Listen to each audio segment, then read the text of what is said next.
Bueno, mis amados hermanos, damos continuidad a esta serie de lecciones sobre la carta a los Efesios, así llamada por tradición. Y hoy vamos a hablar de un tema interesante. Son unas líneas, unos versículos que siguen después de lo que vimos en la anterior lección. En la lección que vimos la vez pasada, nosotros nos detuvimos a contemplar la magnitud de las bendiciones espirituales que Dios ha depositado en lo que llamaríamos de cierta forma la jurisdicción de Cristo, el terreno de Cristo. Eso lo vimos desde el versículo 3 hasta el versículo 4. Comprendimos, hermanos, que no somos mendigos espirituales intentando convencer a Dios de que nos bendiga, sino administradores de una riqueza que ya tiene nuestro nombre en el depósito celestial. Aprendimos que nuestra elección no es un evento al azar, sino un diseño de fidelidad de Dios para con nosotros y también donde exige fidelidad nuestra hacia Él, que Dios había trazado desde antes de la fundación del mundo. Dios determinó que todo aquel que permanezca en Él, en Cristo, sea hallado santo y sin mancha. En los versículos que siguen, el escritor inspirado nos hace dar un paso más, un poco más profundo para entender cómo ese plan eterno se convierte en una realidad. Entonces, en esta lección vamos a continuar estudiando Efesios capítulo 1, pero vamos a abordar los versículos del 5 al 8. Ahí lo pongo en la pantalla como título. Versículos del 5 al 8. Eso es lo que vamos a indagar en esta noche, así que los que gusten, tomen nota de todo lo que se va a decir o tómenle captura a la pantalla, puesto que esta lección se va a tardar un poco en subir a las redes sociales. Vamos a avanzar por los versículos del 5 al 8 para descubrir el cómo y el para qué de nuestra salvación. Y vamos a analizar la adopción de la que se habla ahí, no como un sentimiento, sino como un proceso legal que nos otorga una nueva identidad a nosotros los seres humanos redimidos. Y vamos a hablar de la redención y vamos a estudiar ese término redención. Vamos a ver qué es el pago que Dios hizo para otorgarnos la libertad del pecado y de la condenación. Sobre todo, vamos a llegar al clímax de este pasaje, el anuncio de que Dios ha decidido reunir todas las cosas bajo una sola cabeza. Eso abordaría los versículos 9 y 10 y eso los vamos a ver en la lección con minuciosidad, en la lección que viene después de esta. Entonces, les invito a descubrir el misterio que Pablo revela, que no es un acertijo, sino el acabose de las barreras que separaban a los pueblos, que los separaban entre sí y también que los separaban de Dios porque no se había hecho la expiación. En primer lugar, lo que vamos a ver en estas líneas, hermanos, es el tema de la predestinación, un tema bastante complejo y, por cierto, que ha generado mucha polémica en el mundo religioso actual por las diversas interpretaciones que hay al respecto. Quiero aclararles algo. Este tema de la predestinación y ese enfoque calvinista, la tesis que enseñó Juan Calvino en su rigurosidad, ese calvinismo clásico, no es, hermanos, y oído para que todos sepamos, ¿sí? No es exclusivo de las iglesias calvinistas. En las iglesias de Cristo también hay expositores con ideología, tesis o teología calvinista. A veces pensamos y nos agradaría, a mí en lo personal me encantaría que no fuese así, que todos tuviésemos una unanimidad en el entendimiento sobre el tema de la salvación. pero la realidad es otra. La realidad es que en iglesias de Cristo, no todas, hay expositores cuya tesis o punto de vista sobre la salvación tiene fundamentos calvinistas.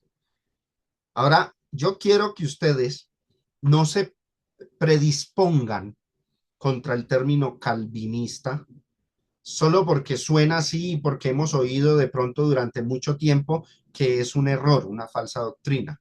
Aclaro, yo sí creo que es una postura errada, pero no vamos a verla con sesgo en el sentido de que ya nos nombraron calvinismo, dijeron la palabra calvinista, entonces ya estoy prejuiciado. No, vamos a mirarla con objetividad a la luz de la escritura. Las líneas que vamos a abordar hoy, bueno, las que abordamos en la lección anterior fueron el versículo del 1 al 4 y hoy vamos a ver el versículo 5 y 6. Dice, en amor habiéndonos predestinado para ser adoptados hijos suyos por medio de Jesucristo, según el puro afecto de su voluntad, para alabanza de la gloria de su gracia, con la cual nos hizo aceptos en el amado. Y resaltamos en rojo, primeramente, el término en el que nos vamos a enfocar en esta lección. Predestinado. Esa palabra predestinado en el griego es esta, priorizas, predestinado.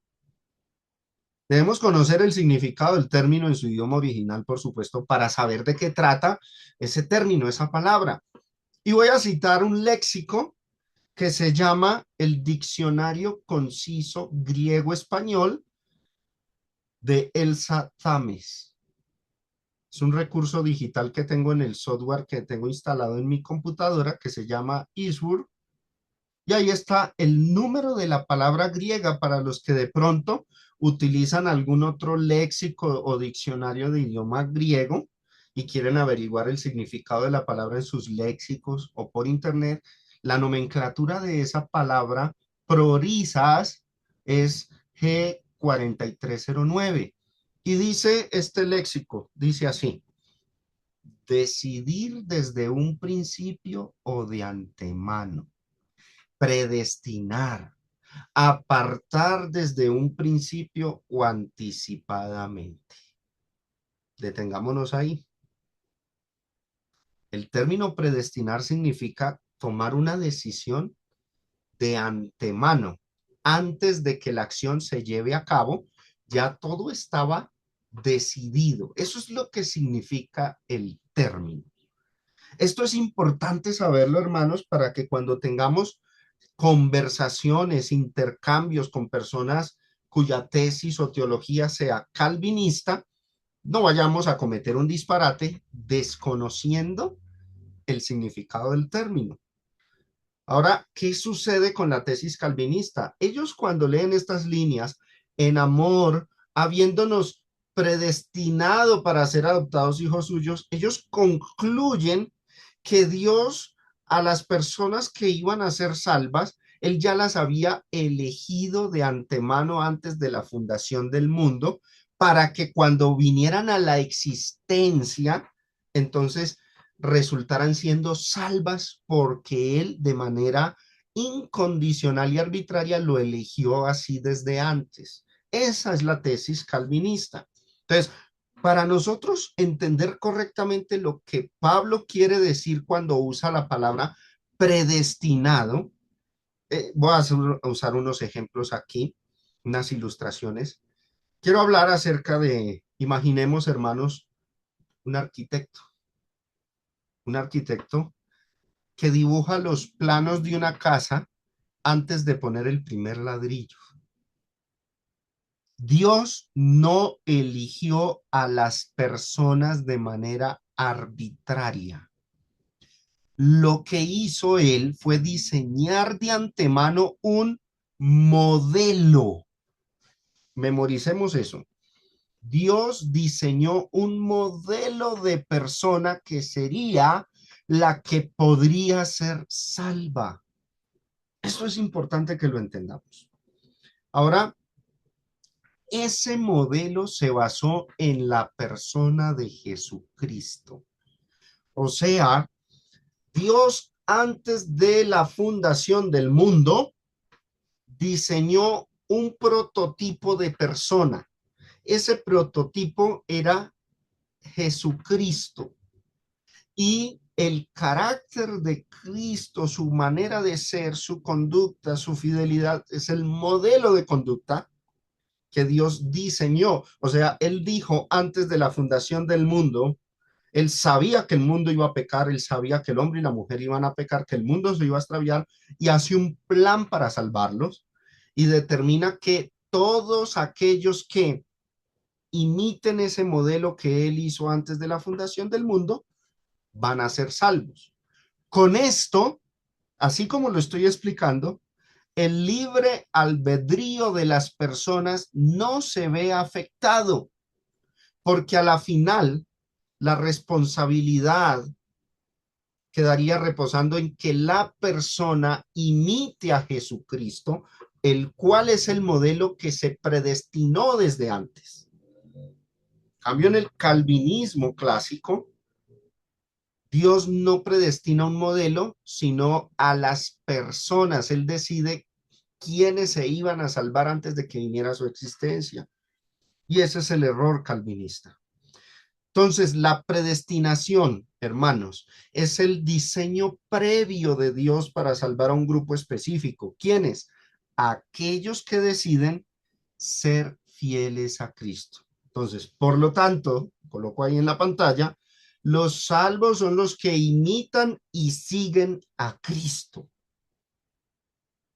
No es que Dios, a mí, a Germán Centeno, antes de la fundación del mundo dijera, Germán se va a salvar. Germán va a existir unos 5.000 años después de la creación, después de que yo haga la creación, dice Dios, y cuando él venga a la existencia, va a pecar, va a cometer errores, pero yo determiné desde antes de la fundación del mundo que él se va a salvar. Así no es la predestinación. Lo que Dios hizo antes de la fundación del mundo fue un prototipo de persona basada en la persona de Jesucristo. Él fue el modelo para que todo aquel que lo imite, lo siga, le crea, le obedezca, sea salvo en él. Ese es el punto. Voy a explicarlo con otro ejemplo, hermanos. Es como un barco que ya tiene su rumbo marcado, porque tampoco podemos decir que nada se elaboró de antemano, sino la palabra predestinación sobraría. Entonces, ¿qué se predestina? Lo voy a comparar así como ven en la imagen. Un barco, él ya tiene un rumbo marcado, sale de Colombia y va rumbo a España. Ese es el destino, ya está. Eso lo determinó Dios, esa ruta la determina Dios. El barco lo diseña Dios. Es un ejemplo, ¿no? Una comparación. Pero las personas que se van a subir al barco, ellas con libre albedrío deciden si se suben rumbo a esa ruta o si no se suben. Esa es la predestinación bíblica. Dios sí predestina cosas, pero Él no toca la libre voluntad, el libre albedrío de los hombres. La tesis calvinista nos dice que Dios sí afecta la voluntad de los hombres. Es más, los hombres no tienen voluntad en este caso.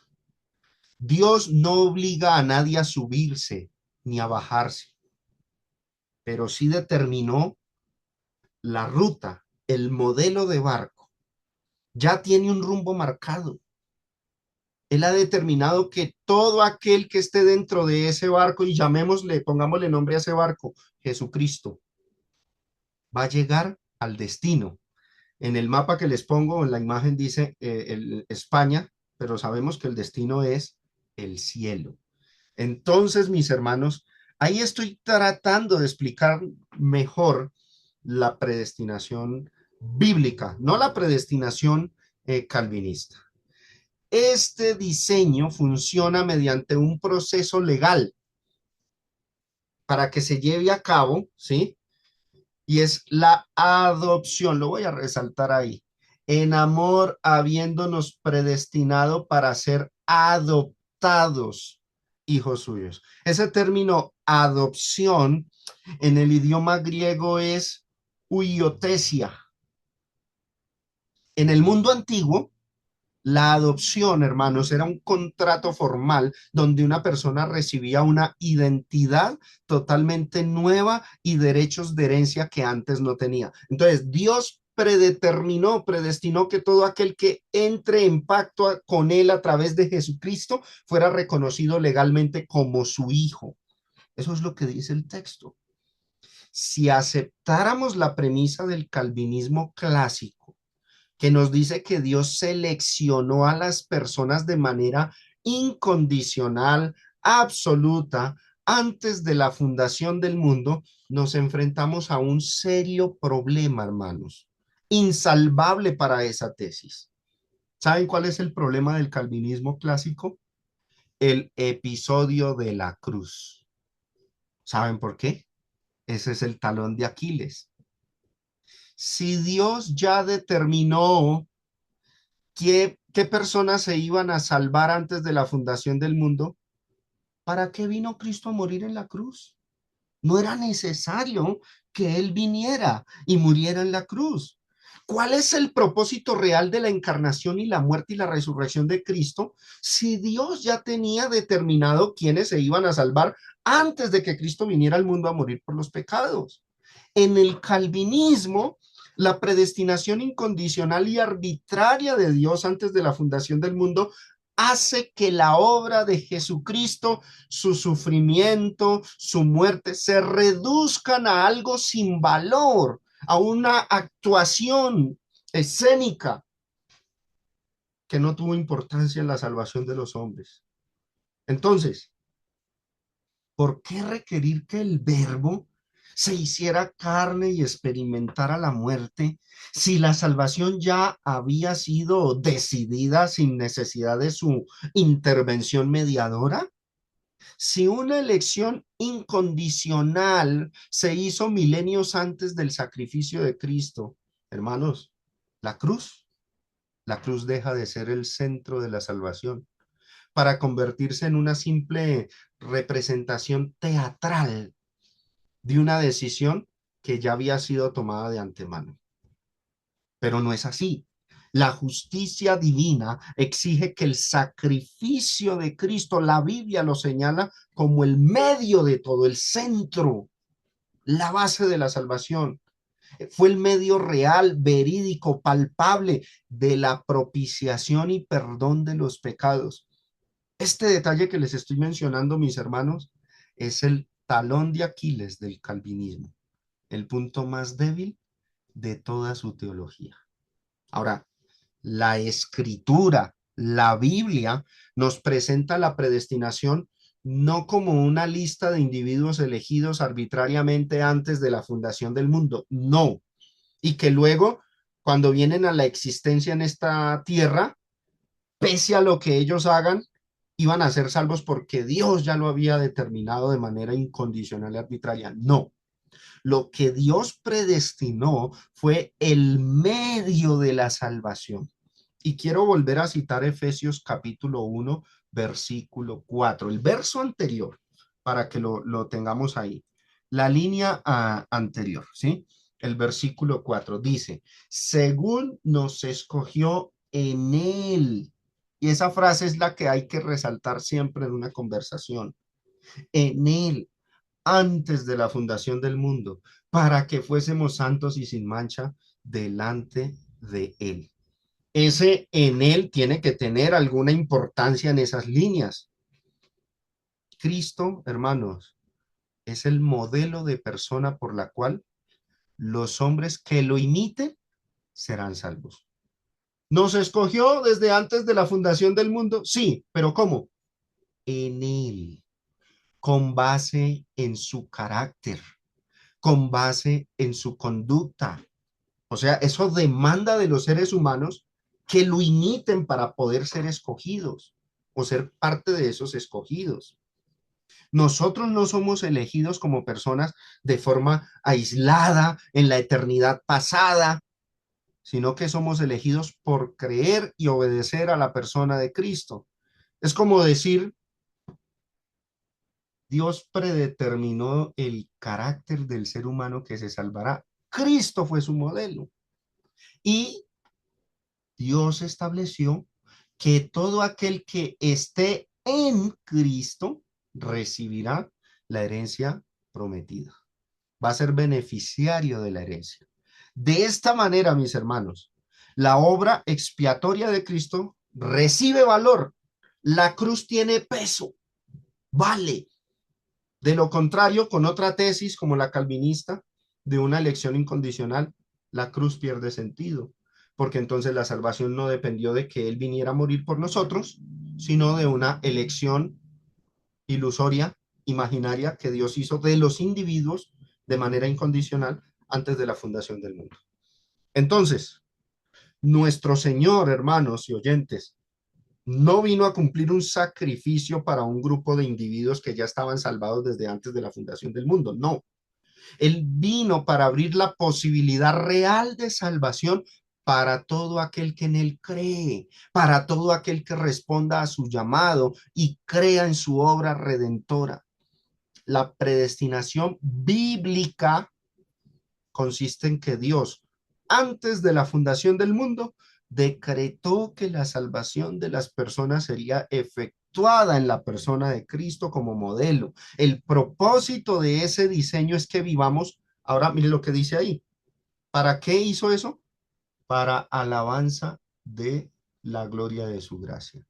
El propósito del diseño era para que nosotros viviéramos para alabarlo, darle gracias por la providencia de su gracia y misericordia para con un mundo perdido. No nos vamos a meter en que si Dios sabía por qué, si Dios sabía que el hombre iba a pecar, ¿por qué lo creó? No nos vamos a meter en esos terrenos. Creo que él tiene sus razones válidas y por algo lo hizo, pero proveyó un medio de gracia, planeó todo, pero no de manera arbitraria e incondicional, gobernando a los seres humanos como si fueran robots programados, unos para condenarse y otros para salvarse. Es más, decir que Dios eligió quienes se salvan de manera arbitraria equivale a decir también entonces que los perdidos también los eligió Dios para que se perdieran. Noten ese talón de Aquiles del calvinismo. Entonces Dios también, los que se pierden, los destinó a perderse. ¿Y qué pasa con esos textos que dicen que Él no quiere que ninguno perezca, sino que todos procedan al arrepentimiento? Todos los textos perderían su significado, su sentido en la Biblia. Pasemos a hablar ahora, hermanos. Bueno, dice, para alabanza de su gloria, con la cual nos hizo aceptos en el amado. Con la gracia de Dios nos acepta. La gracia significa que regaló la salvación. ¿Oído esto? La regaló, la regala. Ahora, con ciertas condiciones, pero la regala sin que nosotros la merezcamos porque lo que merecíamos era la muerte. Ahora sí, hablemos de la redención. Y vamos a abordar desde el versículo 7 al 8. Ahí va a aparecer, bueno, yo me equivoqué con este título, dije Efesios del 1 al 4, dejé el anterior, pero ahí al lado está verso 7. Ahí pueden ver el 7, del 7 al 8. Dice, en quien tenemos redención por su sangre, el perdón de pecados según las riquezas de su gracia. En los versículos 7 y 8, por ahora vamos a abordar el 7, Pablo explica cómo se hizo posible nuestra entrada en Jesucristo, en él como depósito de la salvación. Ahí está resaltado, en quien tenemos redención por su sangre. Pero es importante esto. A veces yo escucho a muchos hermanos que dicen, hermano, ¿cuándo vamos a evangelizar? ¿Cuándo vamos a predicar la salvación? Yo cuando quiera, mi hermano, lo hacemos. Pero te quiero hacer una pregunta. ¿Tú qué predicas cuando hablas de la salvación? Oh, hermano, que Cristo murió por nosotros, que Cristo nos redimió. Bueno, listo, bien, vamos bien. ¿Tú sabes qué significa este término? Redención. A veces sería muy triste que habláramos cosas que no sabemos, ¿no? Cristiano cuando habla, habla porque hace, porque sabe y conoce las terminologías. Entonces, esto hay que precisarlo para poder predicar bien el plan de salvación, en quien tenemos redención por su sangre. Para entender esto, hermanos, ese término redención, imaginémonos, porque vamos a viajar al primer siglo, vamos a ponernos en los zapatos de las personas del primer siglo, y aquí es donde yo he dicho siempre que el marco cultural e histórico es importantísimo para entender las cosas. Viajemos ya en estos momentos en nuestra mente el primer siglo. Hagamos de cuenta que somos personas de esa época en el mundo greco-romano. Tenemos que imaginar a alguien que ha caído en una deuda tan grande que le es imposible pagarla, convirtiéndose legalmente en un esclavo de la persona a la que le debe. O sea, prácticamente le tocó volverse esclavo. Imagínense ese escenario.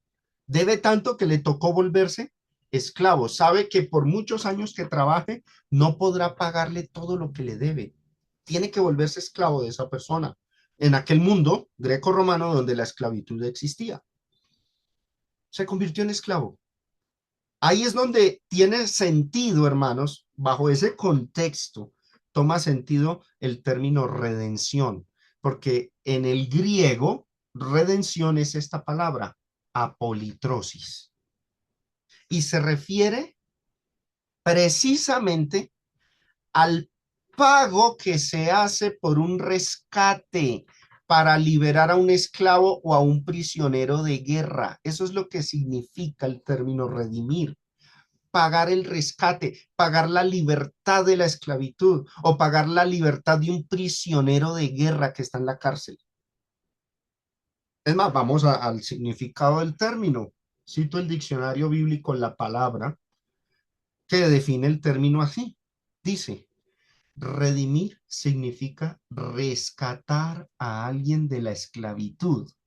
A menudo implica pagar un rescate, un precio que se hace posible, que hace posible la redención. Vuelvo y les repito, cuando pensemos en el término redención, recordemos, tengamos en mente el sentido que en el siglo primero se le daba a ese término. No se imagina, hermanos, las compras que a veces hacemos en un supermercado, por ejemplo en Jumbo, y que le dicen a uno, mira, por esta compra sumaste, acumulaste tantos puntos y hoy que ya tienes 2000 puntos acumulados, ¿los puedes redimir? No, no, no. Pensemos, hermanos, en la forma en que en el siglo primero ese término se usaba. Si no aceptamos que la Biblia se interpreta bajo esta perspectiva, estaremos destinados a malentender o malinterpretar muchos términos de ella. Yo por eso soy enfático en los marcos culturales e históricos y la forma de ver la vida de las personas a quienes se les escribió por primera vez esas cartas, esos libros. Entonces, nótese que el Señor hace dos cosas. Ya entendimos redimir, ¿no? Nótese que el Señor hizo dos cosas con los cristianos. Primero, redención por su sangre, o sea, rescató a alguien de la esclavitud, paga el precio. Y luego, voy a resaltarlo aquí, observen, le concede a la persona el perdón de pecados, dice ahí, según las riquezas de su gracia. Oído, las dos expresiones, redención por su sangre y segunda, el perdón de pecados, no aluden a lo mismo. ¿Están relacionadas? Sí. ¿Están ligadas? Sí, pero no son sinónimos. No aluden a lo mismo, porque a veces muchos creen que redimir es el perdón de pecados. No, redimir es pagar el precio por el esclavo para liberarlo. Pero hay algo más que por gracia se nos da. Se perdonan los pecados según las riquezas de su gracia. O sea, el premio es doble, mis hermanos. La redención por su sangre se refiere al pago que hizo por la libertad, y la libertad es respecto a la esclavitud del pecado y a nuestro estado perdido en el reino de las tinieblas, que era nuestra cárcel. Estábamos sin comunión con Dios. Cristo con su sangre nos rescata, paga el precio en la sangre y paga o redime, nos rescata de esa esfera espiritual llamada la potestad de las tinieblas. Como ya mencioné, la palabra politrosis, redención, describía el precio que se pagaba para liberar a un esclavo del mercado o de su amo o de la prisión. Al decir que es por su sangre, Pablo pone el énfasis en el costo o en el precio que se tuvo que pagar por ese rescate o redención. El rescate no fue barato, ¿no? Costó la vida del Hijo de Dios. Y eso, hermanos, establece una base de gratitud que nos debe conducir a ser fieles. Si tú estuvieras en la cárcel, imagínate eso, pero en una de esas cárceles de la época, ¿no? Y alguien viniera y pagara una fianza millonaria por tu libertad para sacarte de la cárcel, tú no sales a la calle a ignorar a esa persona que te hizo ese favor. Tú sales con una deuda de gratitud y lealtad inmensa para con esa persona. Por eso dice, según las riquezas de su gracia, tenemos redención por su sangre. Ahora, en segundo lugar, lo que tenemos adicionalmente, porque la gracia de Dios fue así abundante, fue el perdón de los pecados. Se trata de una transacción legal donde la sangre de Cristo también satisface las demandas de la justicia de Dios, porque la justicia de Dios que exige muerte para el pecador. ¿Qué hizo Cristo?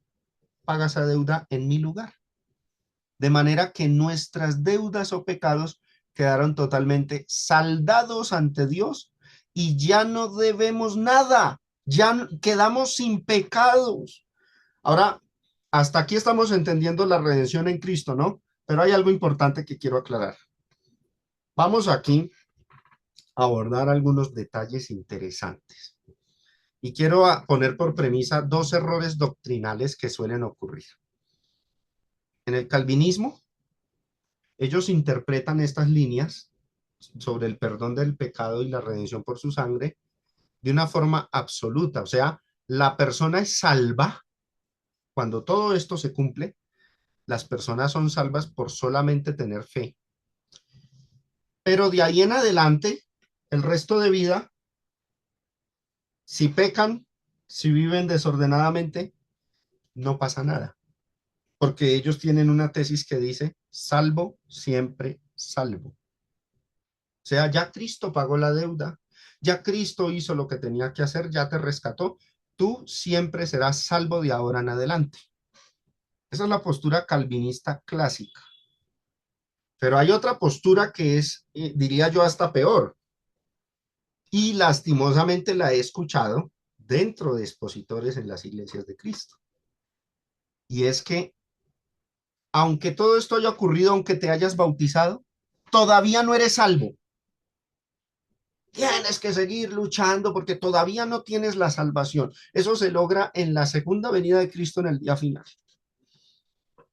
Bueno, hay que matizar esos detalles. Ninguno de los dos extremos. Para eso, hermanos, es importante que conozcamos el proceso por el cual Dios nos concede la salvación. Y un detalle interesante, conocer la salvación en sus dos etapas.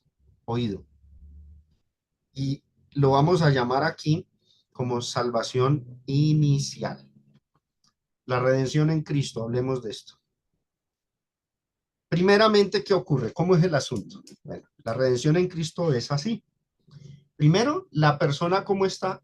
Está perdida en sus delitos, en pecados, bueno, está perdida, está fuera de la comunión con Dios, destituido de la gloria de Dios, dice Romanos 3:23. Luego se cumple esto que estamos leyendo en Efesios capítulo 1.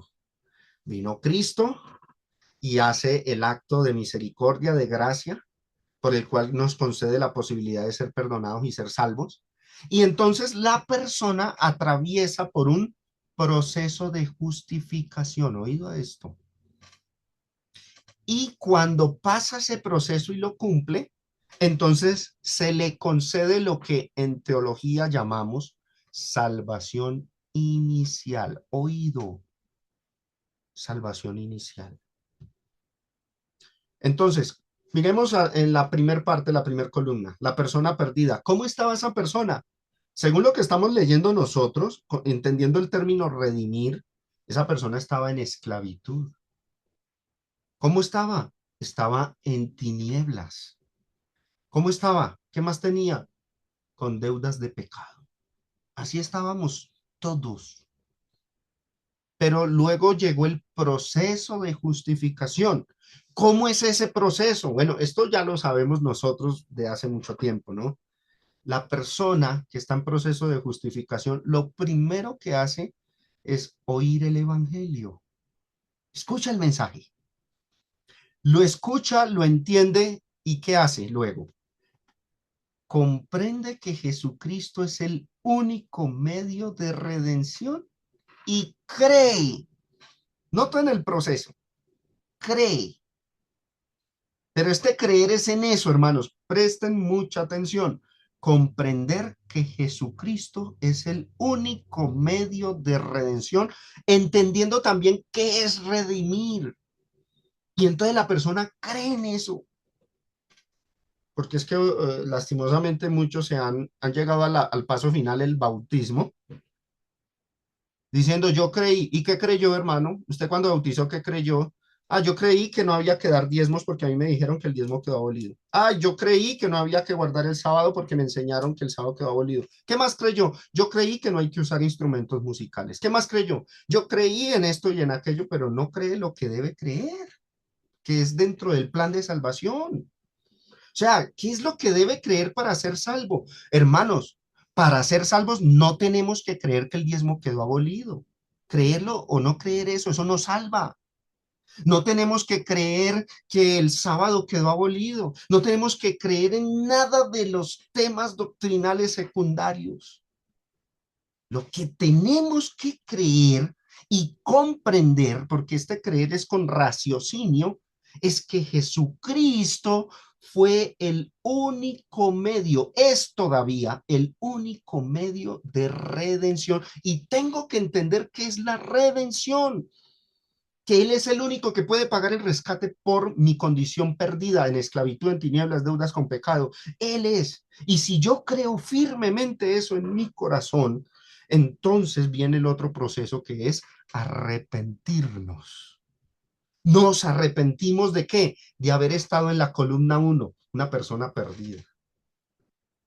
Y luego declaramos que Jesús es el Señor, confesamos que creemos en Él y finalmente en este proceso somos bautizados para el perdón de los pecados. Ese es el proceso de justificación. Cuando se completa este proceso, mis hermanos, escuchen, pasamos entonces a recibir la salvación. Recibimos la salvación, pero en un estado inicial. ¿Cómo quedamos? Miren, noten, en la columna uno la persona perdida estaba en esclavitud, ahora en la salvación inicial está en libertad del pecado. Luego de estar en tinieblas, ahora está en el reino de la luz. Luego de tener deudas de pecado, sus pecados hasta ahí, hasta la salvación inicial, han sido perdonados. Queda sin deudas de los pecados pasados, oído, porque otra cosa son los pecados futuros después de esa salvación inicial. Ahora, de ahí en adelante, ¿qué? El calvinismo te va a decir salvo, siempre salvo, pero la Biblia no dice eso. La Biblia lo que enseña es que cuando completas el proceso y recibes tu salvación en el estado inicial, tú quedas, y mire lo que va a aparecer ahí abajo en rojo, tú quedas bajo un pacto de fidelidad. Tú hiciste un pacto con el Señor, donde hay unas condiciones para, debe ser fiel de ahí en adelante. Entonces, al ser redimidos, no solo se nos borra la deuda, sino que somos introducidos, hermanos, en un nuevo sistema de vida, en un pacto con Dios, con Jesucristo. Y ese es el nuevo pacto, oído. Ese es el pacto. Cuando entramos, cumplimos el proceso de justificación, hacemos un pacto de serle fieles a Jesucristo. Ese pacto se selló con esa sangre. Y aquí tenemos que entender que el nuevo pacto se basa en la sangre de Cristo para darnos la salvación. Oído, ¿saben por qué le digo esto? Porque muchos dicen, el nuevo pacto, o uno les pregunta, ¿qué es el nuevo pacto? ¿Y saben qué responden? Todo el Nuevo Testamento. El nuevo pacto son los libros que van desde Mateo hasta Apocalipsis. No, sí, pero es que yo abro mi Biblia y hay una hojita que dice Nuevo Testamento. Sí, porque esos libros te van a mostrar cómo fue que Cristo hizo su obra redentora y qué condiciones, qué promesas hizo a través de un pacto. Pero no significa que todos los libros son el nuevo pacto. El nuevo pacto es esta relación en la que entramos después de ese proceso de justificación. Porque esto es importante, hermano, porque a veces nos confundimos con las terminologías y hablamos lo que no sabemos. Ahora, por eso la fe que nos salva, hermanos, no es solo creer que Jesús existió, sino una fidelidad pactal, de pacto. Es la lealtad que le debemos al Rey que nos rescató de la esclavitud. No obedecemos para ser salvos en un estado inicial, sino que obedecemos porque ya fuimos comprados, salvos, justificados, perdonados, pero estamos agradecidos con Él y ahora somos súbditos leales en su reino. Ahora, cambiamos de estado, libres de la esclavitud del pecado, pero no libres de Cristo. Él se convierte ahora en nuestro amo. Por eso, el cuarto punto que dice, declara que Jesús es el Señor. ¿Saben qué significa eso? Declaramos que Jesús es nuestro dueño, nuestro amo y que somos esclavos de Cristo. A muchos no les gusta esa idea y sobre todo al calvinismo, pero miren lo que dice Romanos capítulo 6 del 15 al 18. Observen, dice que pues ¿pecaremos porque no estamos bajo la ley, sino bajo la gracia? En ninguna manera. ¿No sabéis que si os sometéis a alguien como esclavos para obedecerle, que dice ahí, sois esclavos de aquel a quien obedecéis, sea del pecado para muerte como estábamos antes, o sea de la obediencia para justicia, de todas maneras somos esclavos. Ahora dice el verso 17, pero gracias a Dios que aunque erais esclavos del pecado, habéis obedecido. Noten que esto no fue fe sola, sino obediencia. Habéis obedecido de corazón a aquella forma de doctrina o enseñanza a la cual fuisteis entregados. Y dice luego el verso 18, y libertados del pecado, vinisteis a ser siervos de la justicia. Oído aquí, la Reina Valera, la versión Reina Valera 1960 dice siervos en el verso 18. Pero en realidad, miren el verso 16, voy a resaltar aquí, esa palabra que aparece allá es esclavos en el verso 16. Y luego en el verso 18 que dice siervos, esa palabra, esclavos o siervos, en el griego es la misma palabra. La palabra es doulos, que significa esclavizar, reducir a servidumbre, siervo, esclava, esclavitud, esclavo, hacerse siervo. Lo que pasa es que a los traductores les gusta mucho suavizar cuando el término se le aplica al cristiano, pero etimológicamente es el mismo término. Ya no somos esclavos del pecado, ahora somos esclavos de la justicia o esclavos de Cristo. Es el mismo sentido. No hay una libertad absoluta, sino libertad en Cristo para pasar a una condición mejor. Y quiero, para cerrar esta lección, hermanos, me voy a tomar unos minutos de más para cerrar esta lección. Hasta aquí terminamos Efesios, los versículos que íbamos a abordar hasta el verso 8. Quiero que pasemos a abordar este tema y a profundizar sobre lo que les he hablado respecto a salvación inicial y salvación final. Oído. El calvinismo, cuando lee Efesios capítulo 1, habla de una salvación como si fuese ya la salvación final. O sea, ya la persona fue absolutamente salva y entonces nunca se va a perder y es imposible que una persona sea parte de Cristo y pierda la salvación, salvo siempre salvo. Tengamos en mente eso. Resulta que Efesios 1 no habla de la salvación final. Efesios 1 nos está hablando, el apóstol Pablo nos está hablando es de la salvación inicial. Uno de los problemas del calvinismo es no reconocer que la Biblia expresa la salvación en dos etapas, no dos salvaciones, sino en dos etapas. La primera es lo que en términos teológicos llamamos salvación inicial.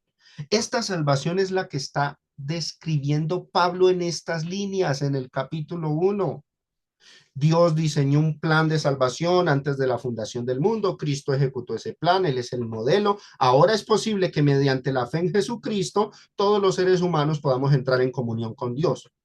Esta entrada se logra, por supuesto, cuando el hombre bajo pecado cree, se arrepiente y se convierte al Señor, mostrando su fidelidad, siendo bautizado para el perdón de los pecados. A todo este proceso que hemos leído en Efesios 1, hermanos, es lo que llamamos salvación inicial.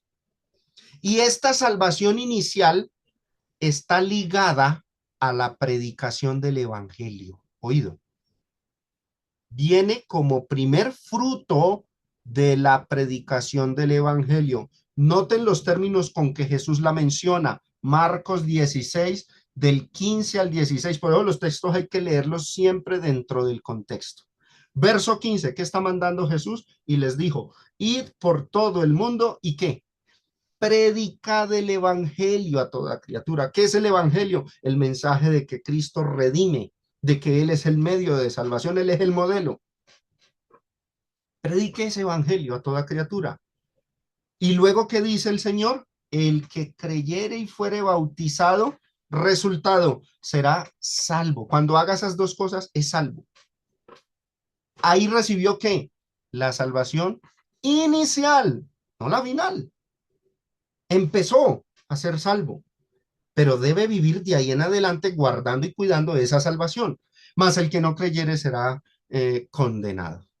Ahora, esa persona que se ha convertido a Cristo, aunque recibe perdón de pecados, aunque recibe la ciudadanía celestial, si en ese momento se muere la persona, hermanos, se salva, va al cielo, se salva, porque es salvo en esta tierra en ese momento.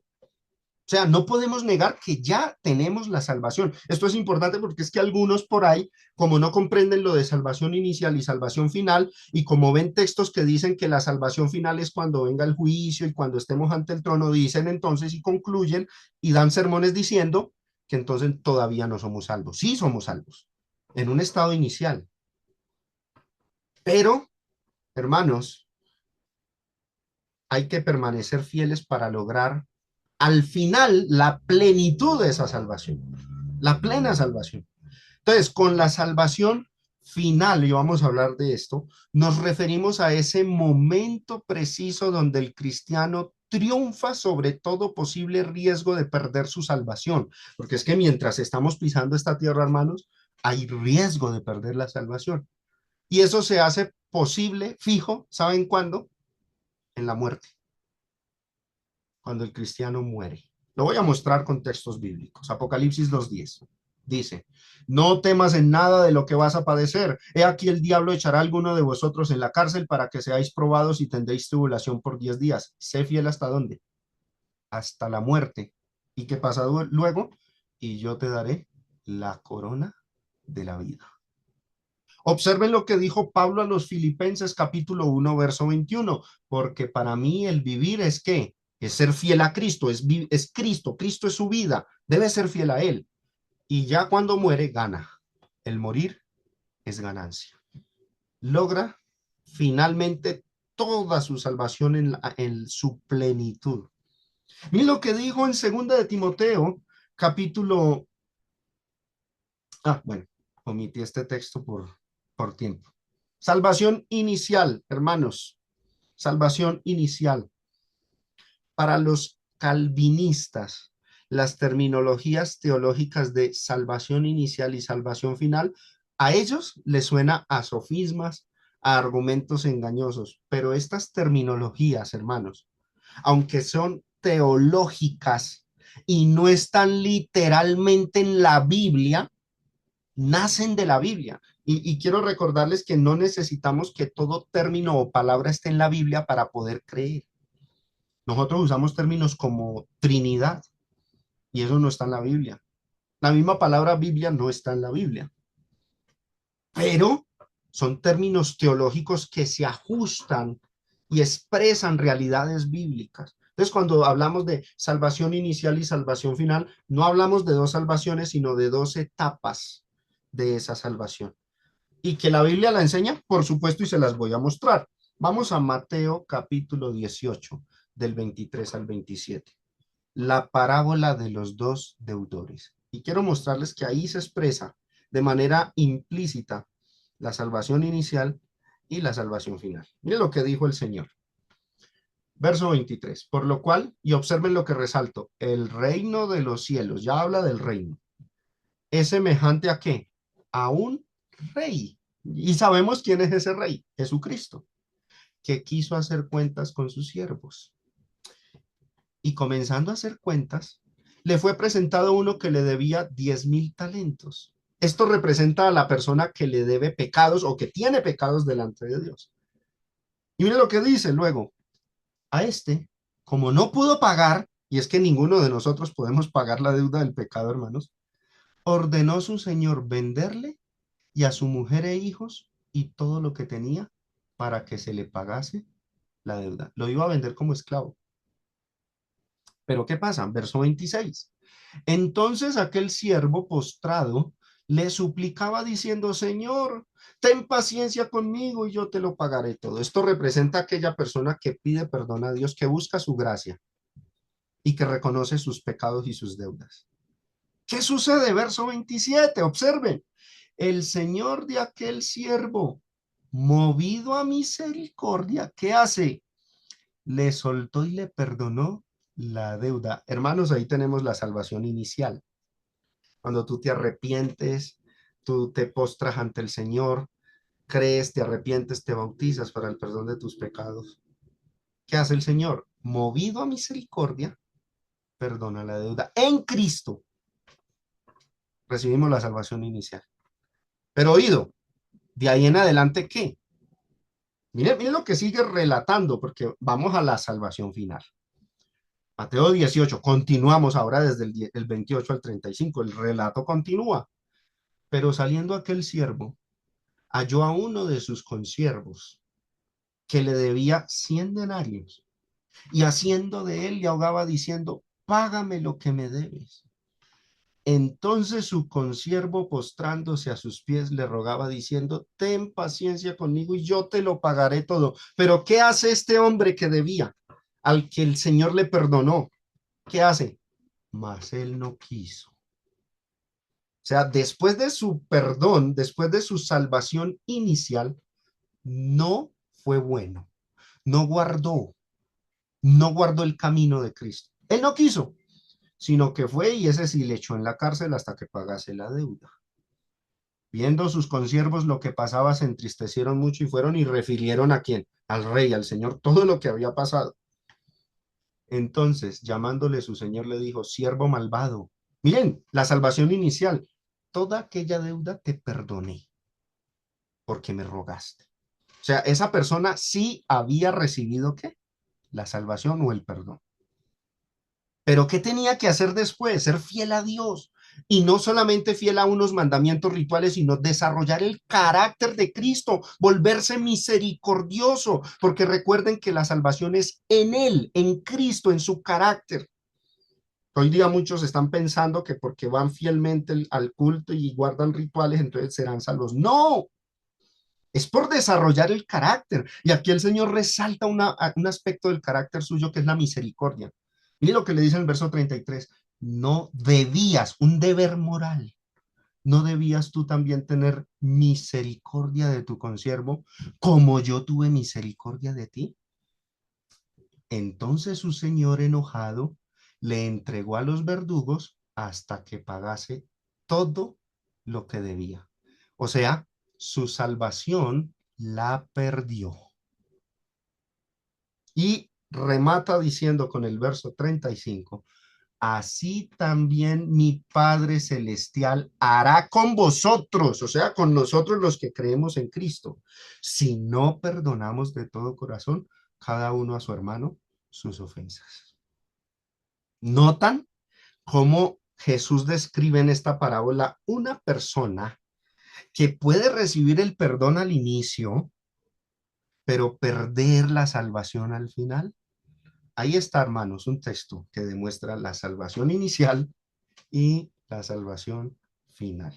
Nosotros ya recibimos la salvación inicial, pero tenemos que mantener fieles a Cristo, no solo en aspectos rituales, sino desarrollando el carácter y dando el fruto que Él quiere, porque si no, podemos perder esa salvación.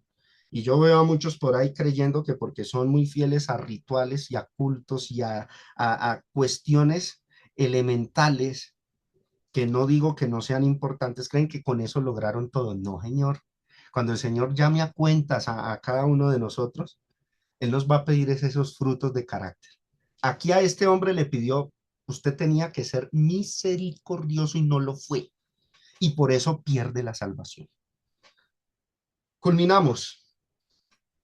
Verso 7 dice, en quien tenemos redención por su sangre, el perdón de pecados según las riquezas de su gracia, que hizo sobreabundar para con nosotros, y el Señor, para que nosotros nos mantengamos fieles, que nos dio sabiduría e inteligencia para discernir y mantenernos fieles. En fin, mis hermanos, el capítulo 1 de Efesios se enfoca en la salvación inicial.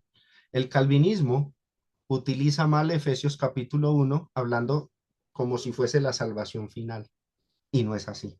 Apenas está hablando de la salvación inicial. Hasta aquí nuestra lección de estos versículos del 5 al 8 dentro de nuestra serie sobre la carta a los Efesios. Gracias por la atención que me prestaron y que el Todopoderoso les bendiga.